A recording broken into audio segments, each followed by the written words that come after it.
Good evening बच्चों। आज हम लोग फर्स्ट टॉपिक हम लोगों ने सरफेस केमिस्ट्री का कवर कर लिया, एब्जॉर्प्शन है ना। आज उसको बिल्कुल कंप्लीट कर दें। चलो मैं कुछ क्वेश्चनों से चालू कर दूं बच्चों। तो सबसे पहले हम लोग एक जी का क्वेश्चन, पहले सीबीएसई का क्वेश्चन करते हैं जो मैंने पिछले टर्म पे भी कराया है। सीबीएसई 2013 क्वेश्चन क्या था? x upon M versus pressure, ये केस थे ऐसे, ये T1 टेम्परेचर, ये T2, ये T3। क्वेश्चन पूछा था बताओ टेम्परेचर कौन सा ज्यादा होगा। ये आपने एक लाइन खींच दी, इसका मतलब प्रेशर सभी के लिए क्या हो गया? सेम। अच्छा ये बताओ एक्सटेंट ऑफ एब्जॉर्प्शन सबसे ज्यादा किसके लिए? इसके लिए। T3 के लिए एक्सटेंट ऑफ एब्जॉर्प्शन सबसे ज्यादा है, T2 के लिए एक्सटेंट ऑफ एब्जॉर्प्शन उसके बाद है, सबसे कम एक्सटेंट ऑफ एब्जॉर्प्शन T1 के लिए है। तो एक्सटेंट ऑफ एब्जॉर्प्शन बच्चों, एक्सटेंट ऑफ एब्जॉर्प्शन अगर ज्यादा है तो टेम्परेचर कम होगा। एक्सटेंट ऑफ एब्जॉर्प्शन अगर ज्यादा है तो टेम्परेचर कम होगा, और अगर बच्चों एक्सटेंट ऑफ एब्जॉर्प्शन कम है तो टेम्परेचर ज्यादा होगा। टेम्परेचर बढ़ाने से काइनेटिक एनर्जी बढ़ जाती है, काइनेटिक एनर्जी बढ़ जाने से सरफेस पे वो मॉलिक्यूल छोड़ देते हैं सरफेस को, डिसॉर्प्शन होने लगता है। तो T3 सबसे कम होगा, T2 देन T1 आंसर हो गया। ऐसे करिएगा आप लोगों ने, क्वेश्चन को ऐसे करना है ना। ये क्वेश्चन नंबर 1 हो गया बच्चों। क्वेश्चन नंबर 2 करते हैं। ये x अपॉन m है, लॉग, ये लॉग p है, हम लोगों ने पढ़ा था फ्रेंडलिज में। ये स्ट्रेट लाइन आता है, ये थीटा दे रखा था, ये दे रखा था 2 और ये दे रखा था 4। ठीक है बच्चों। अच्छा ये बताओ मुझे, होता क्या Freundlich absorption isotherm? Freundlich absorption isotherm होता है x upon m is proportional to the p की पावर 1 बाय n। अच्छा ये बताओ 1 बाय n की वैल्यू किसके बीच में लाई करती है? 1 बाय n की वैल्यू 0 और 1 के बीच में लाई करती है। n क्या होता है? Always greater than 1। ठीक, इतना बात क्लियर थी। x upon m is equals to k p की power 1 by n। Taking log on both side, हम लोगों ने कल रिलेशन लिखा था log x upon m is equals to log k plus 1 by n log p। तो अगर मैं इस रिएक्शन का स्लोप देखूं तो इस रिएक्शन का स्लोप आता है 1 बाय n, इस रिएक्शन का स्लोप आता है 1 बाय इस इक्वेशन का, सॉरी नॉट रिएक्शन, इस इक्वेशन का स्लोप आता है 1 बाय n। अब ये 1 बाय n कैसे निकाला जाएगा? ये 1 बाय n निकाला जाएगा, आपको मालूम है स्लोप निकालने का एक और तरीका होता है y बाय x। y कितना है 2, x कितना है 4, y कितना है 2, x कितना है 4, 1 बाय 2, और स्लोप बराबर होगा किसके? 1 बाय n के। तो 1 बाय n की वैल्यू मिल गई कितनी? 1 बाय 2। 1 बाय n की वैल्यू मिल गई 1 बाय 2। तो बताओ इस इक्वेशन में पुट कर दो, इस इक्वेशन में पुट कर दो, तो ये हो जाएगा x upon m is equals to k p की पावर 1 बाय 2। ये क्वेश्चन आया था जी में, ये क्वेश्चन आया था जी मेंस में। बहुत छोटी छोटी चीजें बता रहा हूँ, थोड़ा सा रिवीजन कर रहे हैं, देन फर्दर हम लोग आगे चलेंगे। ठीक है बच्चों, नोट कर लो, ये नोट कर लो अच्छे तरीके से। स्लोप बराबर y बाय x। ठीक,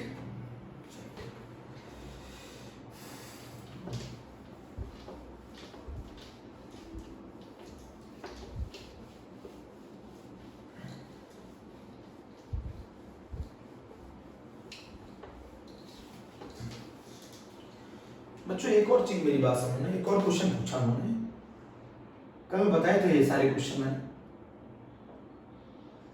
log x upon m versus log p बच्चों, straight line, log x upon m versus log p straight line, और बच्चों ये दे रखा था 2 और ये दे रखा था 3, सही है। और इन्होंने क्वेश्चन में ये पूछा था x upon m is proportional to the p की power a, x upon m is proportional to the p की पावर a, तो a की वैल्यू बतानी थी। तो यहां पर जो a होगा बच्चों वो 1 बाय n के बराबर है, वो बराबर है स्लोप के, और स्लोप होता है y बाय x, तो ये बराबर हो गया 2 बाय 3। तो a की वैल्यू मिल गई 2 बाय 3, a की वैल्यू मिल गई 2 बाय 3। तो ये हो गया x x upon m is equals to k p की पावर a, तो a की वैल्यू मिल गई k 2/3 आंसर। ये भी आया जी मेंस में 2019 में बच्चों, ठीक है। चलिए जल्दी से इसको खत्म कर दीजिए, इतना आप लोगों ने रिवाइज कर लिया ना। हम रिवीजन कर रहे हैं पहले ताकि आप लोगों को पिछला टॉपिक भी क्लियर हो सके। हम लोग रिवीजन कर रहे हैं बच्चों ना, आपने नोट करा? अच्छा मैं, क्योंकि जो चीज इंपॉर्टेंट होती है उसको मैं बार बार पढ़ाता रहता हूँ। तो बच्चों अगर आप यहाँ पर देखो, अगर मैं आपको क्वेश्चन देता हूँ कि फ्रेंडलिच, क्योंकि ये टॉपिक बहुत इंपॉर्टेंट है, एडजॉर्प्शन आइसोथर्म क्या है ना, ये कुछ ऐसा टॉपिक है जो आपको क्लियर होना चाहिए। फ्रेंडलिच एडजॉर्प्शन आइसोथर्म, तो फ्रेंडलिच एडजॉर्प्शन आइसोथर्म ने इफेक्ट ऑफ प्रेशर बताया। देखो आइसोथर्म का मतलब होता है टेम्परेचर कांस्टेंट, आइसोथर्म का मतलब होता है टेम्परेचर कांस्टेंट। पढ़ क्या रहे हैं, किस में पढ़ रहे हैं इस टॉपिक को? फ्रेंडलिच एडजॉर्प्शन आइसोथर्म हम पढ़ किस टॉपिक में रहे हैं? फ्रेंडलिच एडजॉर्प्शन आइसोथर्म हम पढ़ रहे हैं किसमें? इफेक्ट ऑफ प्रेशर में। फ्रेंडलिच एडजॉर्प्शन आइसोथर्म पढ़ रहे हैं हम इफेक्ट ऑफ प्रेशर में। फ्रेंडलिच एडजॉर्प्शन आइसोथर्म पढ़ रहे हैं हम लोग इफेक्ट ऑफ प्रेशर में। इसने क्या बताया था बताओ? एट लो प्रेशर, जब प्रेशर कम होता है तो x अपॉन m उसी रेशियो में बढ़ता है जिस रेशियो में प्रेशर बढ़ता है। x उसी प्रोपोर्शन में बढ़ता है। x upon m is directly proportional to the p की पावर। जब प्रेशर बहुत हाई होता है तो एक समय ऐसा आ जाता है, सैचुरेशन प्रेशर वो प्रेशर है, इसके बाद आप कितना भी प्रेशर बढ़ा लो एब्जॉर्प्शन नहीं होगा। At a very high pressure, eight high pressure, at a high pressure x upon m is independent of pressure. अब कहानी आती है तो फिर मॉडरेट प्रेशर पे कैसे बिहेव किया जाएगा? एट मॉडरेट प्रेशर, तो मॉडरेट प्रेशर पे x upon m is proportional to the p की पावर 1/n। इसी कंडीशन को बोला गया Freundlich adsorption isotherm is very important at moderate pressure. अभी मैंने रिवीजन कराया ताकि आप लोगों को कल का टॉपिक और थोड़ा सा क्लियर हो पाए। बच्चों यहां देखो सर, अगर मैं x अपॉन m लेता हूं, p लेता हूं, तो शुरुआत में प्रेशर बढ़ेगा तो ये डायरेक्टली बढ़ेगा। ये कंडीशन आ गई सैचुरेशन प्रेशर की। इसके बाद आप चाहे कितना भी प्रेशर बढ़ा लो कोई एब्जॉर्प्शन नहीं होगा। तो ये कहानी होगी सैचुरेशन प्रेशर की, ये कहानी हो गई लो प्रेशर पे, ये कहानी हो गई लो प्रेशर पे। तो लो प्रेशर पे क्या होगा जरा बताओ? लो प्रेशर पे x upon m is proportional to the p की पावर 1। ये कहानी हो गई एट हाई प्रेशर, कल भी समझाया था। At high pressure x upon m is proportional to the p की पावर 0। अब बच्चों ये वाली कहानी जो हो गई है, ये वाली कहानी जो है ये है मॉडरेट प्रेशर। और मॉडरेट प्रेशर पर x upon m is proportional to the p की पावर 1/n। तो ये हम लोगों का फ्रेंडलिच एडजॉर्प्शन आइसोथर्म है। इसमें जो ग्राफ है वो बहुत इंपॉर्टेंट है। Taking log on both side आपने कल पढ़ा था। Log x upon m versus log p, तो ग्राफ कैसा आएगा? ऐसा स्ट्रेट लाइन, ये इंटरसेप्ट है लॉग के। सही है बच्चों, ये y है और ये x है, ये थीटा है। इस स्ट्रेट लाइन का स्लोप कितना होगा? 1/n। और स्लोप हम एक और तरीके से निकाल सकते हैं, y/x है। नोट कर लो, इतना हम लोग पढ़ चुके थे, ठीक है? क्लियर कर लो पहले, इतना क्लियर कर लो।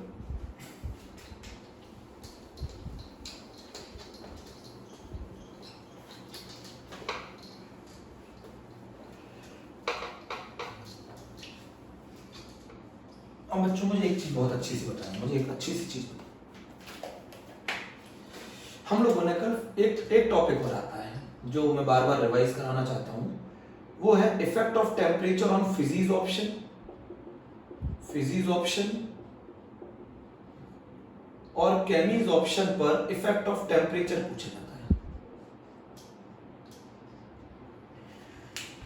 फिजीज ऑप्शन और केमीज ऑप्शन पर इफेक्ट ऑफ टेम्परेचर पूछा जाता है। तो फिजीज ऑप्शन के केस में मैं बता दूं, जैसे जैसे आप टेम्परेचर, क्योंकि weak van der Waals forces है, टेम्परेचर बढ़ाओगे काइनेटिक एनर्जी बढ़ेगी, एक्सटेंट ऑफ एब्जॉर्प्शन घटेगा। टेम्परेचर कम करोगे, ये वाटर की ड्रॉपलेट से याद रखा करो। बोतल पे होता है ना, ठंडी बोतल होती है, उस पे वाटर की ड्रॉपलेट्स होती हैं। तो ठंडी बोतल में जो वाटर की ड्रॉपलेट्स होती है, गर्म करोगे बोतल को तो उड़ जाती है, ठंडा करते हो तो जम जाती है, ठीक है। तो फिजिक्स ऑप्शन में जो फोर्सेस होती हैं वो काफी वीक फोर्सेस होती हैं, तो जरा सा टेम्परेचर दोगे तो वो वीक ब्रेक हो जाती है, डिसऑप्शन होने लगेगा, कम कर दोगे टेम्परेचर ऑप्शन में। केमिकल के केस में बच्चों केमिकल बॉन्ड की फॉर्मेशन होती है, और केमिकल बॉन्ड के लिए एक्टिवेशन एनर्जी की रिक्वायरमेंट होती है। तो जो शुरुआत का जो टेम्परेचर है, जो शुरुआत का टेम्परेचर है वो उसको नेसेसरी एक्टिवेशन एनर्जी प्रोवाइड करता है जो उसे बॉन्ड बनाने के लिए चाहिए। शुरुआत का जो टेम्परेचर है, शुरुआत की जो टेम्परेचर है वो उसको वो एनर्जी दे देता है जो उसे बॉन्ड बनाने के लिए चाहिए मॉलिक्यूल्स को। बॉन्ड बन गया, अब बॉन्ड बनने के बाद अगर फर्दर राइज करें हम टेम्परेचर में, अगर बॉन्ड बन जाने के बाद अगर हम फर्दर राइज करें टेम्परेचर में, तो आप ये देखेंगे कि बॉन्ड ब्रेक होना चालू हो जाएंगे। बहुत ज्यादा टेम्परेचर पे कोई भी बॉन्ड हो ब्रेक हो जाता है, बहुत ही हाई एनर्जी देने पर। तो ये टेम्परेचर जब आप बहुत ज्यादा कर दोगे तो ये ब्रेक होने लग जाएंगे, तो ये घटने लग जाएगा केमिकल ऑप्शन। तो शुरुआत में बढ़ता है क्योंकि initial rise in temperature provide the necessary activation energy for the reaction, है ना। और नेसेसरी एक्टिवेशन एनर्जी जो उसे बॉन्ड बनाने के लिए चाहिए वो प्रोवाइड कर देता है initial rise in temperature. Then further rise in temperature decreases, बच्चों further rise in temperature break the bonds so the adsorption decreases. ये इंपॉर्टेंट है, ये इंपॉर्टेंट है बच्चों। एक और पॉइंट बहुत इंपॉर्टेंट है रिवीजन में, एक और पॉइंट बहुत इंपॉर्टेंट है, कीप इन माइंड। जिस गैस का टीसी ज्यादा होगा, टीसी कब ज्यादा होगा, टीसी कब ज्यादा होगा, जब ए ज्यादा होगा। टीसी कब ज्यादा होगा, जब ए ज्यादा होगा। ए क्या है, वैन डर वाल्स कांस्टेंट, जो किसको बताता है, इंटरमोलिकुलर अट्रैक्शन को, इंटरमोलिकुलर अट्रैक्शन को। आपको मालूम है टीसी वो टेम्परेचर है जिसके ऊपर जाने पर गैस लिक्विफाई नहीं हो सकती, चाहे कितना भी प्रेशर लगा देना। तो टीसी बराबर 8A/27 RB। अगर टीसी ज्यादा है तो इसका मतलब ए ज्यादा है, ए ज्यादा है तो इंटरमोलिकुलर अट्रैक्शन ज्यादा है। और अगर इंटरमोलिकुलर अट्रैक्शन ज्यादा है तो ऐसी गैस इजीली लिक्विफेबल होगी, ऐसी गैस इजीली लिक्विफेबल होगी। और अगर ऐसी गैस इजीली लिक्विफेबल है तो वो इजीली सरफेस के साथ van der Waals forces generate कर ली, सरफेस के साथ van der Waals forces generate कर लेगी, ज्यादा एडसॉर्प्शन करेगी बच्चों, ज्यादा एडसॉर्प्शन करेगी। तो जिस गैस का टीसी ज्यादा है उसका सरफेस के साथ easily generate the van der Waals forces, more adsorption. तो ये कहानी है, more the TC more easily the gas is liquefiable, ease of liquefaction आसान। ऐसी गैसेस, तो ऐसी गैसेस कौन सी होती है बच्चों, ऐसी गैसेस कौन सी होती हैं, टॉक्सिक गैसेस होती हैं। अच्छा, टॉक्सिक गैसेस में सबसे ज्यादा टीसी किसका होता है, सबसे ज्यादा टीसी SO2 का होता है।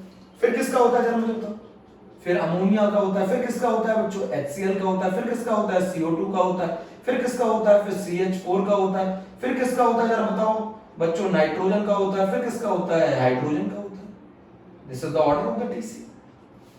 More the TC easily the gas is liquefiable, ऐसी गैसेस सरफेस के साथ ज्यादा आसानी से van der Waals forces generate कर लेती हैं, उनका एडसॉर्प्शन ज्यादा होता है। नोट करो, रिवीजन हो गया बच्चों, थोड़ा सा रिवीजन हो गया। बहुत आसान, बहुत ही आसान टॉपिक है बच्चों।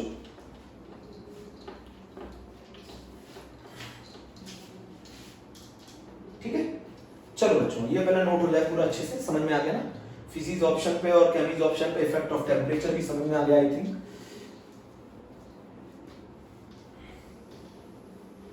बच्चों मैं जो मेरे डाउट हुआ करते थे वही पढ़ाते वक्त है ना, या जो मैं जब मैं पढ़ता था तब मेरे जो डाउट थे वही डाउट मैं क्लियर करता हूँ आज। बोलो, ठीक है। अब आज हम लोग जो टॉपिक पढ़ने जा रहे हैं वो पढ़ने जा रहे हैं activation of adsorbent. Activation of adsorbent बच्चों बोर्ड में बहुत बार पूछा जाता है, what do mean by the activation of adsorbent. Activation of adsorbent का क्या मतलब है, ठीक है। एक्टिवेशन ऑफ एडसॉर्बेंट का मतलब है increase the adsorbing power of adsorbent, increase the adsorbing power of adsorbent. अगर आपको एडसॉर्बेंट की एडसॉर्बिंग पावर को बढ़ाना है तो उसको कहा जाता है एक्टिवेशन ऑफ एडसॉर्बेंट। अच्छा, आप कैसे कैसे बढ़ा सकते हैं बताइए किस तरीके से।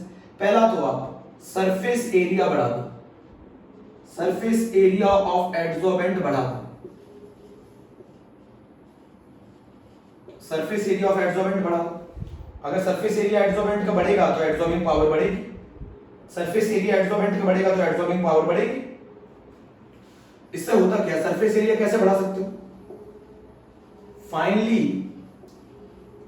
डिवाइडेड फॉर्म में ले लो। सरफेस एरिया बढ़ेगा तो एडसॉर्प्शन बढ़ेगा, सरफेस एरिया कैसे ले सकते हो, फाइनली डिवाइडेड फॉर्म में ले लो। इससे क्या होगा, एडसॉर्प्शन इंक्रीज करेगा। तो अगर आप इसीलिए हम लोग है ना जो चारकोल है उनको फाइनली डिवाइडेड फॉर्म में लेते हैं, या फिर सिलिका होता है ना उसको भी फाइनली डिवाइडेड फॉर्म में लेते हैं। ऐसा इसलिए करते हैं क्योंकि उससे सरफेस एरिया बढ़ जाता है। बच्चों एक और तरीके से आप एडसॉर्बिंग पावर बढ़ा सकते हो, बाय हीटिंग। कैसे, बाय हीटिंग। अगर आप हीट कर दोगे, बाय हीट कर दोगे, तो हीट करने से ऑलरेडी जो गैसेस एडसॉर्ब होंगी वो रिमूव हो जाएंगे। Already the gases adsorbed is remove, gases adsorbed, जो पहले से जो गैसेस सरफेस पर एडसॉर्ब हो रखी है। बच्चों सुपर हीटिंग कर दो, काफी हीट कर दो हमारे एडसॉर्बेंट को, एडसॉर्बेंट को काफी हीट कर दो, तो इससे क्या होगा जरा बताओ, एडसॉर्बेंट को काफी हीट कर दो। हीट करने से क्या होगा, जो ऑलरेडी उस पर जो गैसेस एडसॉर्ब्ड हैं वो क्या हो जाएंगी, रिमूव हो जाएंगी, रिमूव हो जाएंगी। तो सरफेस क्या हो जाएगा, सरफेस क्या हो जाएगा, खाली हो जाएगा, सरफेस वैकेंट हो जाएगा। बोलो बच्चों, बच्चों क्या करना, आपको उस एडसॉर्बेंट को यूज करने से पहले उसको हीट करना। तो जो गैसेस उस पर ऑलरेडी पहले से चिपकी हुई होंगी वो सरफेस को छोड़ देंगी, तो सरफेस खाली हो जाएगा, तो एडसॉर्बिंग पावर बढ़ जाएगी।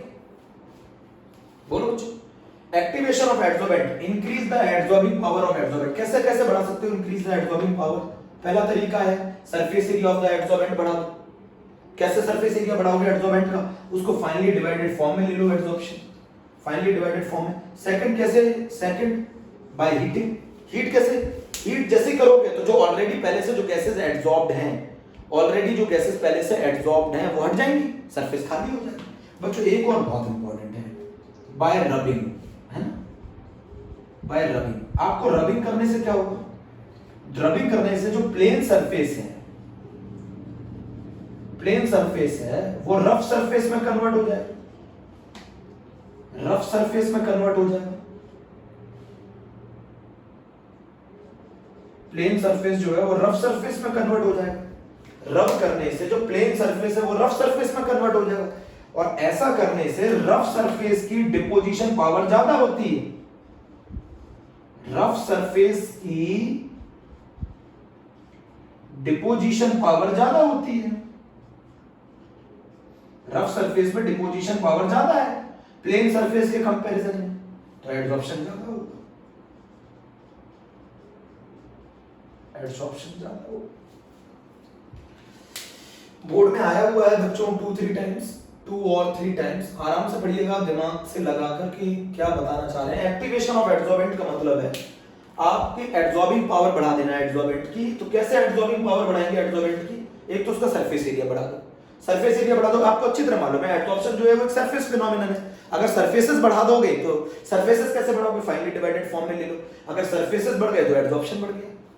दूसरा है जो आप एडसॉर्बेंट जिसको आप यूज कर रहे हो उसको हीट कर दो, तो उस पर जो पहले से सरफेस में जो गैसेस कुछ एडसॉर्ब हुई होंगी उनको हटा दो, तो ऑलरेडी जो गैसेस पहले से एडसॉर्ब्ड है उनको हटा दो, तो उससे हो जाएगा, रिमूव हो जाएगा, सरफेस वैकेंट हो जाएगा। तीसरा है रब कर दो। प्लेन सरफेस के कंपैरिजन में रफ सरफेस की डिपोजिशन पावर ज्यादा होती है, तो एडसॉर्प्शन ज्यादा होता है। नोट करो बच्चों जल्दी से, एक छोटा सा टॉपिक है ये, जल्दी से कवर कर लो। एप्लीकेशन पे आ गए हम लोग बच्चों, हम लोग एप्लीकेशन ऑफ एडसॉर्प्शन पे आ गए, जल्दी कर लो, और ये हमारा एडसॉर्प्शन टॉपिक आज खत्म हो जाएगा। एप्लीकेशन ऑफ एडसॉर्प्शन, जल्दी करो।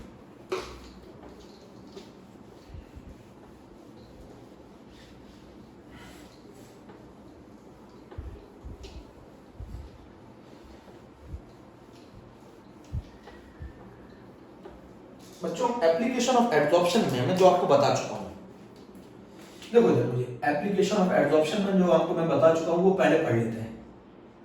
एप्लीकेशन ऑफ एडसॉर्प्शन, सबसे पहली एप्लीकेशन कंट्रोल ह्यूमिडिटी है ना।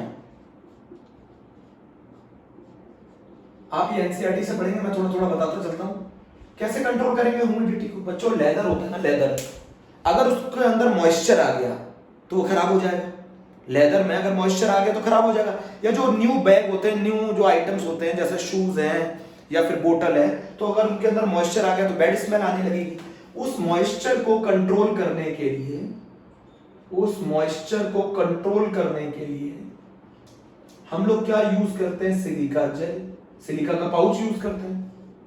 सिलिका जेल क्या करता है? एड्सॉर्ब कर लेता है, एड्सॉर्ब वाटर मॉलिक्यूल और एड्सॉर्ब वाटर और मॉइस्चर, तो जिससे हमारा लेदर खराब होने से बच जाता है।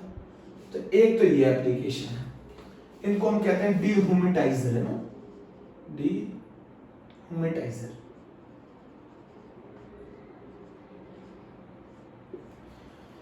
Moisture control, silica gel adsorb water और मॉइस्चर, है ना, पहला हो गया। बच्चों गैस मास्क में यूज करते हैं। अब गैस मास्क में क्या होता है? जो टॉक्सिक गैसेस हैं, टॉक्सिक गैसेस हैं, उनको activated charcoal, activated charcoal, a charcoal which is ready for the adsorption, finely divided form में, टॉक्सिक गैसेस को एक्टिवेटेड चारकोल क्या कर लेता है? एड्सॉर्ब कर लेता है, एड्सॉर्ब कर लेता है, जिससे ये गैसेस अंदर नहीं जा पाती हैं, जिससे ये गैसेस अंदर नहीं जा पाती और ये चारकोल के सरफेस पे स्टिक हो जाती है। आपको मालूम है इसका रीजन? गैस मास्क में यूज किया जाता है। बच्चों decolourise the sugar, decolourise the sugar, कुछ कलरिंग मैटर है उनको डीकलराइज करने के काम आता है। Decolourise the sugar. अच्छा ये बताओ, तीसरा मैं इंपॉर्टेंट बात बताऊं, आपने गन्ने का जूस देखा होगा, हल्का सा ग्रीन और येलो कलर का होता है, देखा है ना? गन्ने का जूस पिया होगा गर्मियों में, ग्रीन और येलो कलर का होता है। अगर आप इस गन्ने के जूस को सुखाकर शुगर बनाएंगे तो उसका कलर भी ऐसा ही होगा, बट आपकी शुगर तो व्हाइट होती है। शुगर केन से तो बनती है शुगर। गन्ने के जूस में का जो कलर है वो ग्रीनिश येलो है, उससे शुगर बनती है, बट शुगर का कलर तो व्हाइट है। तो हम क्या करते हैं, ये जो शुगर का सॉल्यूशन होता है, जो रॉ शुगर का सॉल्यूशन, जो रॉ शुगर का सॉल्यूशन होता है ना बच्चों, इसको हम पास करते हैं किसमें से? एनिमल चारकोल में से, जानवरों की हड्डियों का बुरादा, एनिमल चारकोल में से। इस रॉ शुगर के सॉल्यूशन को बार बार हम एनिमल चारकोल में से पास करते हैं। एनिमल चारकोल जितनी भी इंप्यूरिटीज होंगी, कलर्ड इंप्यूरिटीज, जितनी भी कलर्ड इंप्यूरिटीज होंगी शुगर के अंदर, जो भी कलर आ रहा होगा, उसको क्या कर लेती है? एड्सॉर्ब कर लेती है, उसको एड्सॉर्ब कर लेगी, तो शुगर आपकी व्हाइट कलर की हो जाती है। बार बार पास करते हैं रॉ शुगर के सॉल्यूशन, तो डीकलराइज करने के काम आता है शुगर। पहली एप्लीकेशन है कंट्रोल करने के काम आती है ह्यूमिडिटी को, जो मॉइस्चर है उसे कैसे कंट्रोल किया जाए? Silica gel adsorb, silica gel डाल देते हैं, सिलिका जेल क्या करता है? वाटर मॉलिक्यूल को एड्सॉर्ब कर लेता है, मॉइस्चर, इनको डीह्यूमिडाइजर बोले जाता है। दूसरा गैस मास्क में एक्टिवेटेड चारकोल यूज करता है, ये टॉक्सिक गैसेस, पॉइजनस गैसेस को सरफेस पर एड्सॉर्ब कर लेता है, जिससे ये गैसेस अंदर नहीं जा पाती। ठीक है, वरना तो बहुत दिक्कत आ जाएगी अगर हमें नहीं, माइंस में जो कोल माइंस वगैरह में यूज किया जाता है ना। तीसरा क्या होता है बच्चों? डीकलराइज शुगर जो होती है उसका कलर मटमैला सा होता है। उस मटमैला कलर की शुगर अगर आपको मिलेगी तो आप तो खाओगे ही नहीं शुगर बेटा, फिर वैसे भी शुगर नुकसानदायक होती है, खाना नहीं चाहिए। रॉ शुगर सॉल्यूशन के अंदर एनिमल चारकोल से पास करते हैं, तो एनिमल जो चारकोल होता है वो उन सारी कलर्ड इंप्यूरिटीज को एब्जॉर्ब कर लेगा, कलर्ड इंप्यूरिटीज को एब्जॉर्ब कर लेगा, कलर शुगर का कलर व्हाइट आ जाएगा। बोलो, 3 एप्लीकेशन होगी, जल्दी से इसे नोट करो। Control humidity, gas mask, decolourise the sugar, है ना। चलो 3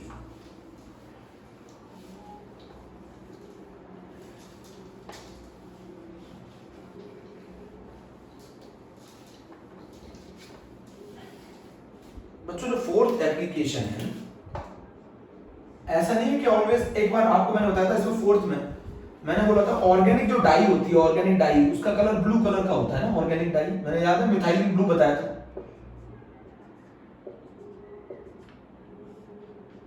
मिथाइलिन ब्लू एक ऑर्गेनिक डाई होती है, इसमें आप क्या मिला दो? चारकोल मिला दो। जो डाई के जो कलर्ड पार्टिकल है, डाई के जो कलर्ड पार्टिकल है वो क्या हो जाएंगे? इस चारकोल पर एड्सॉर्ब हो जाएंगे, चारकोल एड्सॉर्ब कर लेगा डाई के पार्टिकल जिनके कारण कलर आ रहा है।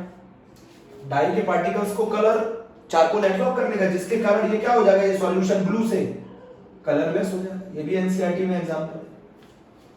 फोर्थ एप्लीकेशन है to create vacuum. To create vacuum, fourth application है वैक्यूम क्रिएट करने के काम आता है। वैक्यूम मान लो एक कंटेनर में, आपको ये सब पहले बता रखा है, एक कंटेनर है, इस कंटेनर के अंदर बच्चों क्या होती है, इस कंटेनर में गैसेस है,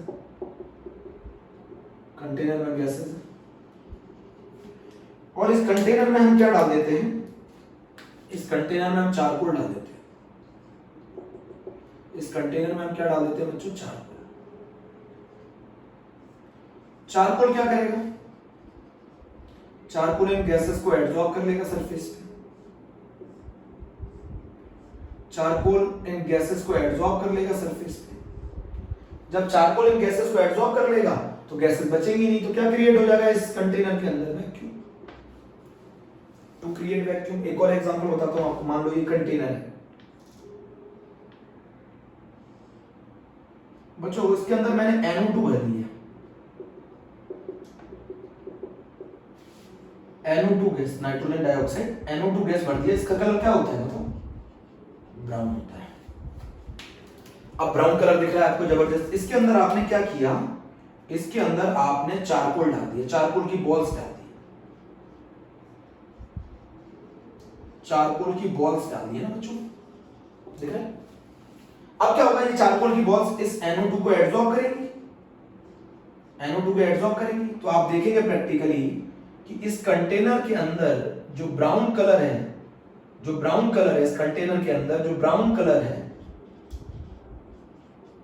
उसकी इंटेंसिटी कम हो जाएगी।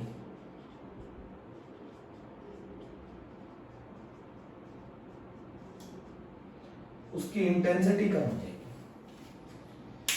टू क्रिएट वैक्यूम,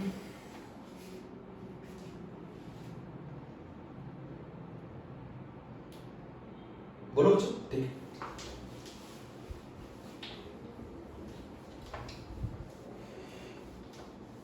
एक और एप्लीकेशन बताते हैं।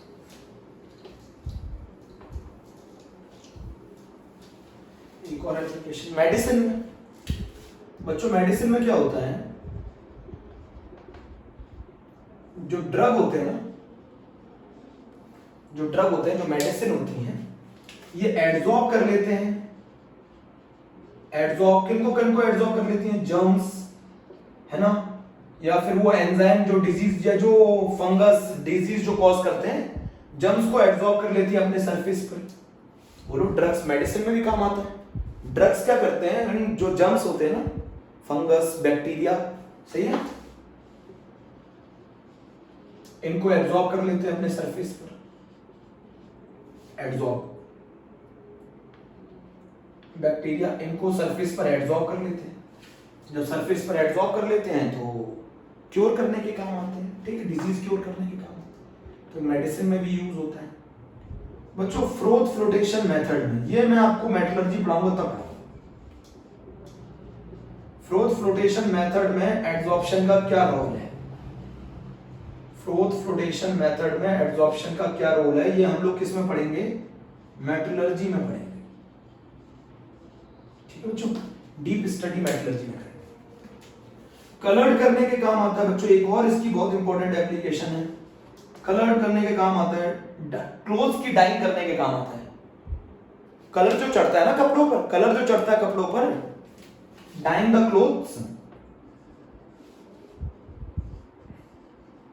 क्लोथ्स पर डाइंग करने के काम आता है। बच्चों अभी एक जगह आपने पढ़ा था, कलर को हटाने के काम भी आता है, कलर इंप्योरिटीज को रिमूव करने के काम भी आता है। और अब मैं एक जगह क्या बता रहा हूं, ये क्लोथ को डाई करने के काम भी आता है। आप बताओगे कैसे डाई करने का,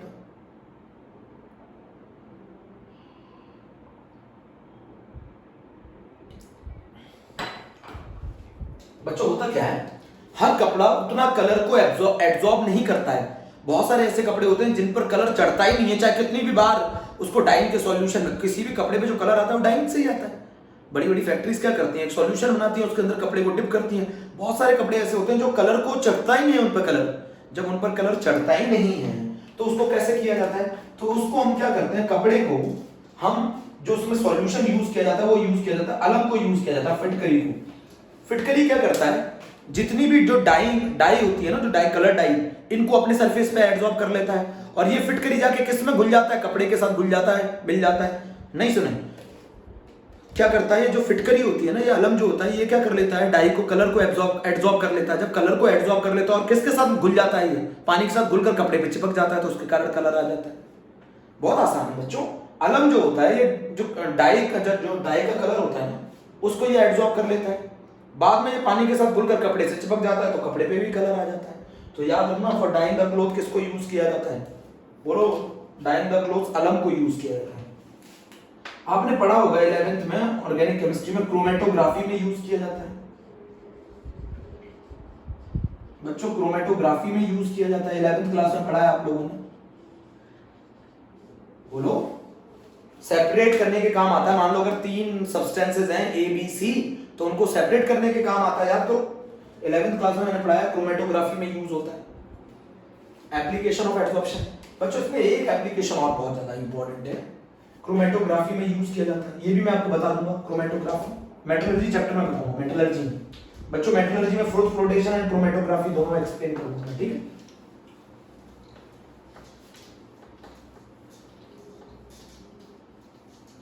अब जरा मेरी बात सुनो बच्चों, यहाँ पर एक बहुत इंपॉर्टेंट बात है, सेपरेट करने के काम आता है सब्सटेंसेस को, क्रोमेटोग्राफी। एप्लीकेशन ऑफ एब्जॉर्प्शन में एक हेटेरोजीनियस कैटालिसिस में और यूज होता है।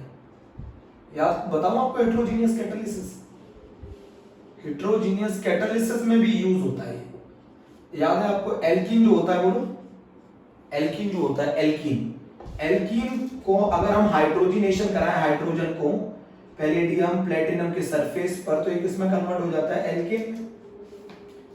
बोलो, तो ये कैसे होता है, होता क्या है, जो कैटलिस्ट होता है, कैटलिस्ट, ये जितनी भी रिएक्शन होती है कैटलिस्ट के सरफेस पर होती है, कैटलिस्ट के सरफेस पे होती है। कैटलिस्ट क्या करता है, हाइड्रोजन गैस को, कैटलिस्ट हाइड्रोजन गैस को एब्जॉर्ब करता है,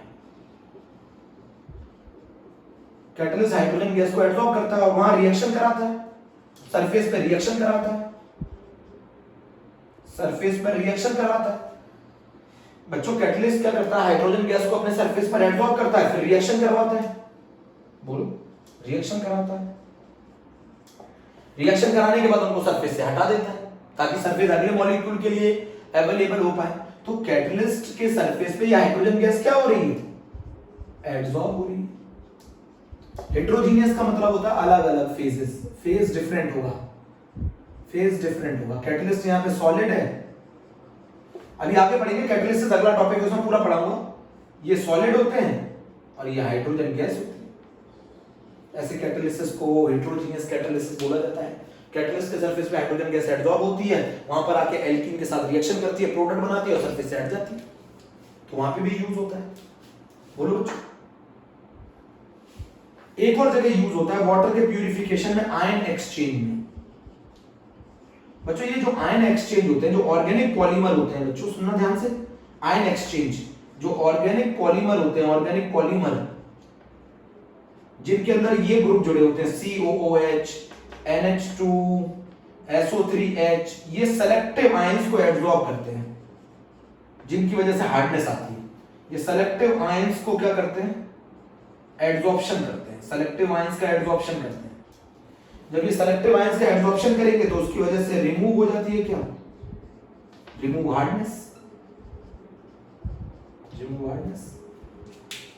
इतने आपको इसकी एप्लीकेशन करनी थी बच्चों। आप इसके अलावा मैं जो क्वेश्चन आए होंगे बोर्ड में वो मैं बता दूंगा, और हमारा पहला टॉपिक एब्जॉर्प्शन कंप्लीट। बच्चों, मैं एक टॉपिक एक्स्ट्रा में पढ़ाऊंगा, वो है IIT के सिलेबस में है, CBSE के सिलेबस में नहीं है, लैंगम्यूर एब्जॉर्प्शन है ना बच्चों। मुझे ये टॉपिक याद दिलाना, लैंगम्यूर एब्जॉर्प्शन में पढ़ाऊंगा आपको। ओके, थैंक यू बच्चों। बच्चों अच्छे से समझ लेना बच्चों। एक और NCERT में एप्लीकेशन दे रखी होगी, एक और एप्लीकेशन दे रखी है, separation of gases, separation of noble gases, ये भी एक एप्लीकेशन दे रखी है। हम क्या करते हैं, एक सेलेक्टिव एडसॉर्बेंट यूज करते हैं, अलग अलग गैसेस की एडसॉर्ब होने की टेंडेंसी अलग अलग है तो सेपरेट हो जाती है। बच्चों सेपरेशन ऑफ नोबल गैसेस एक पर्टिकुलर एडसॉर्बेंट यूज करते हैं, हर गैसेस की सेपरेट होने की टेंडेंसी अलग अलग होती है, तो एडसॉर्ब हो जाती है। नहीं समझे? सेपरेशन ऑफ नोबल गैसेस में यूज किया जाता है। इतनी एप्लीकेशन बच्चों सफिशिएंट है मेरे हिसाब से, है ना बच्चों? हमारा पहला टॉपिक कंप्लीट हो गया एडसॉर्प्शन। 2 टॉपिक और है, catalysis and colloids. This chapter is over. Okay बच्चों, थैंक यू।